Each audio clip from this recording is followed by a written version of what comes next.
Perezida wa Nijeriya Mahamadou Issoufou yavuze ko abasilikare b'amahoro ba ONU mu majyaruguru y'igihugu cya Mali bakeneye uburenganzira bwo kwirwanaho igihe batewe kugira ngo bazabashe gutsinda intagondwa za Kisilamu mu karere. Ishami rya ONU ryita ku buzima OMS ryavuze ko rizaha ingufu urwego rw'ubuvuzi muri Kongo no mu bihugu bituranye nayo hagamijwe kubuza Ebola gukwirakwira. Minisitiri w'intebe wa Libya Fayez Sarraj yanze ibiganiro na Khalifa Haftar, umuyobozi uhanganye na guverinoma ye, avuga ko ari umwicanyi.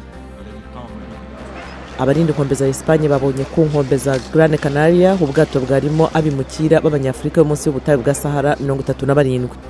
Naho muri Nijeriya abasilikare bafunze ibiro by'umuryango Utanga Infashanyo muri mu majyaruguru hashyira uburasirazuba bw'igihugu. Ni ikigo mpuzamahanga cya kabiri gitanga imfashanyo gifunzwe mu gihugu mu kwezi kumwe gusa.